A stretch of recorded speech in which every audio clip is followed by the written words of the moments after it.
ذکر ہے اس زمانے کا جب بنی اسرائیل بے حد کمزور ہوتے تھے اور وقت کا بادشاہ ان کے اوپر بے حد ظلم و ستم کرتا تھا۔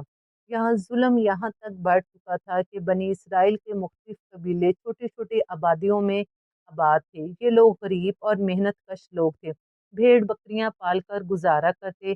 بادشاہ کی فوج جب ان علاقوں کے پاس سے گزرتی تو ان پر حملہ کر کے جانور لوٹ لیتی اور مار کٹائی کا بازار گرم کرتی۔ ظلم اس حد تک بڑھ گیا کہ یہودی مردوں کو قتل کرتے اور عورتوں کو کنیز بنا کر اپنے ساتھ لے جاتے اور ان پر ظلم و ستم کرتے رہتے۔ بنی اسرائیل اس زمانے میں بے حد کمزور تھے، بادشاہ کے لشکر کا مقابلہ نہ کر سکتے تھے، بس خداوند عالم سے دعا کرتے تھے کہ وہ ان کو اس مصیبت سے نجات دلائے اور ان کی مدد کے لیے کسی کو بھیجے۔ بنی اسرائیل کے تمام مرد ایک دن جمع ہوئے اور آپس میں مشورہ کرنے لگے کہ ہمیں بادشاہ کے خلاف کسی طاقتور آدمی کو کھڑا کرنا ہوگا جو ہمیں اس ظلم سے نجات دلائے۔ ان دنوں شمیون نام کے ایک شخص کا بڑا چرچا تھا۔ اس نے ایک طاقتور شیر کا مقابلہ بغیر کسی ہتھیار کے کیا تھا۔ بنی اسرائیل کے مرد اس کے پاس جا کر مدد مانگنا چاہتے تھے۔ اب ہم دیکھتے ہیں کہ شمیون علیہ السلام کون تھے۔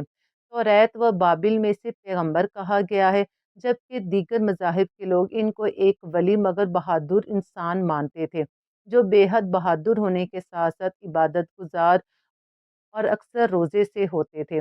شمیون کا تعلق بنی اسرائیل کے قبیلے بنو دان سے تھا اور وہ خود بھی یہودی تھے۔ ان کو اللہ تعالیٰ نے بے مثال طاقت و شجاعت سے نوازا تھا۔ جب بنی اسرائیل کے مرد شمیون کے پاس آئے اور آ کر انہیں بادشاہ کے مظالم کے متعلق بتایا تو شمیون نے ان کی مدد کرنے کا فیصلہ کر لیا۔ سب سے پہلے آپ بادشاہ کے دربار میں گئے اور اس نے ظلم و جبر زیادتی سے باز رہنے کی تلقین کرتے ہوئے اسے حق انصاف کی طرف بلایا، مگر بادشاہ اور اس کے ساتھیوں نے آپ کی دعوت قبول کرنے سے انکار کر دیا اور بادشاہ نے ارادہ کر لیا کہ وہ آپ کو ختم کرا دے۔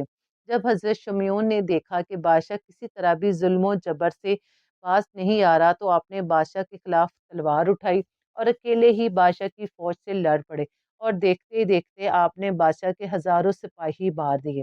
بادشاہ نے جب یہ صورتحال دیکھی تو اس نے ہر قیمت اور ہر صورت شمیون کو قتل کرنے کا حکم جاری کر دیا، مگر جو سپاہی یا فوج کا دستہ شمیون کو قتل کرنے آتا وہ خود مارا جاتا تھا، کیونکہ حضرت شمیون علیہ السلام بے حد طاقتور اور شجاعت کے مالک تھے۔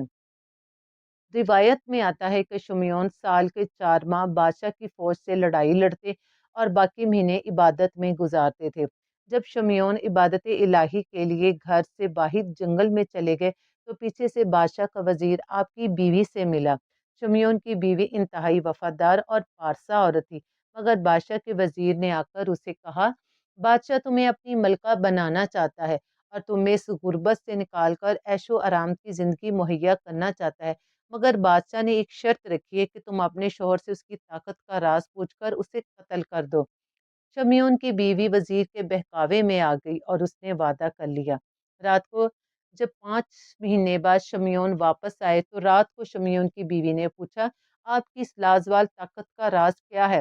جس پر شمیون بولے، مجھے دنیا کی کوئی چیز نہیں ہرا سکتی، اگر میرے سر کے بالوں سے میرے جسم کو باندھ دیا جائے تو اس کے آگے میں بھی بے بس ہو جاتا ہوں۔ جب رات ہوئی تو شمیون سو گئے تو آپ کی بیوی نے آپ کے سر کے بال کاٹ دیے اور ان سے شمیون کے ہاتھ اور پاؤں کو باندھ دیا۔ اگلی صبح شمیون نے اپنے آپ کو اس حالت میں دیکھا تو انہوں نے خود کو بے بس پایا، مگر تب تک آپ کی بیوی نے بادشاہ کو اطلاع دے دی تھی اور صبح ہوتے ہی فوج کا دستہ آ پہنچا اور شمیون کو لے کر بادشاہ کے سامنے پہنچ گیا۔ آج بادشاہ کی فتح کا دن تھا، وہ خوشی سے کہکے لگا رہا تھا۔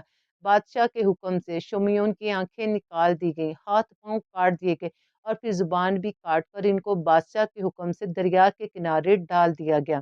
اسی وقت جبرائیل علیہ السلام آئے اور اللہ کے حکم سے انہوں نے شمیون کو اپنے بازوؤں پر اٹھایا اور شمیون کے تمام اعضاء اپنی اپنی جگہ پر آ گئے۔